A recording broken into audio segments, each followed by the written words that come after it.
téléspectateurs de Bloc 221 TV, bonjour et bienvenue, c'est l'heure de la revue de l'actualité.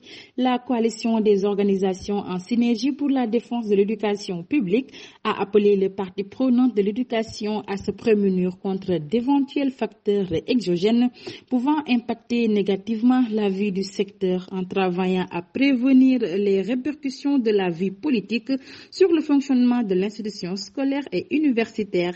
S'exprimant au terme de la réunion du bureau du conseil d'administration de la COSYDEP, la présidente a fait savoir que la COSYDEP a constaté la dégradation progressive du climat scolaire avec les alertes des acteurs, les grèves d'avertissement des syndicats d'enseignants, les manifestations d'élèves, la fermeture prolongée des universités combinée au réchauffement du front social. Selon Cheikh Mbow, directeur exécutif de la COSYDEP, la communauté éducative doit rester vigilante face à toute velléité d'agitation extérieure pouvant affecter le système éducatif. Baye Modou Fall, alias Boydjine, est encore entre les mains des Pandores. Il a été arrêté par la brigade de recherche de Thiès 5 mois seulement après sa libération de prison. Il a été intercepté dans la nuit du mardi 5 au mercredi 6 décembre sur l'autoroute Ila Touba à hauteur de Thiès. Selon la gendarmerie nationale, le Michael Scofield sénégalais et les complices avaient planifié le cambriolage d'une maison ciblée à Touba. Les éléments de la compagnie de Thiès ont pu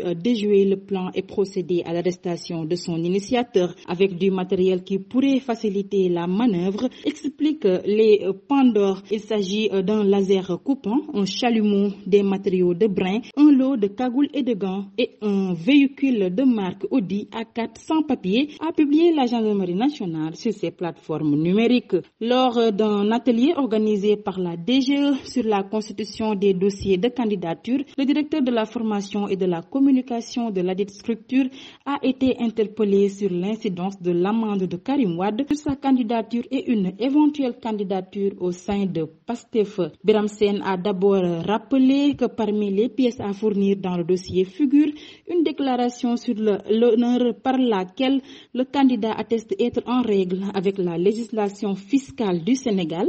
Néanmoins, précise M. Sène, l'impôt est différent de l'amende, qui est une peine, tout comme l'emprisonnement. À la Cour suprême, l'affaire qui oppose Ousmane Sonko à Mame Mbaye Niang pourrait être enrôlée dans les prochains jours. C'est en tout cas ce que rapporte Les Échos ce jeudi.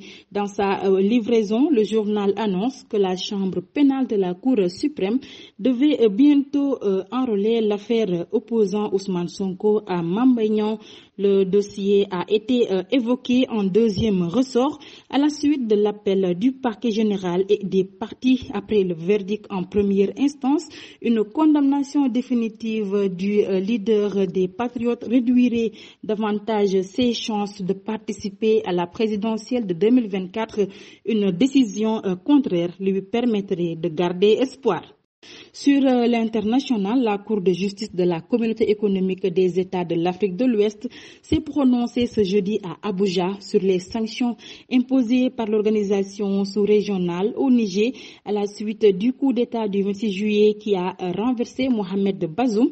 La Cour avait été saisie par l'État nigérien et 7 autres personnes physiques ou morales qui contestent la légalité des sanctions de la CEDEAO, des requêtes qui ont été jugées irrecevables par la Cour. Des crimes de guerre et des crimes contre l'humanité au Soudan, c'est la conclusion du département d'État américain. Les deux camps qui se disputent le pouvoir depuis la mi-avril sont visés l'un davantage que l'autre. Pour les forces de soutien rapide du général Emedi et ses milices alliées, Anthony Blinken ajoute une campagne de terreur contre les femmes et les jeunes filles par des violences sexuelles en les attaquant chez elles, en les enlevant dans la rue ou en s'en prenant à celles qui tentaient de fuir pour se mettre à l'abri. Il évoque aussi des violences ciblées contre les survivants du génocide au Darfour il y a 20 ans. En sport, Sadio Mané ne sera pas sacré pour la 3e fois d'affilée Ballon d'Or africain. L'attaquant sénégalais qui était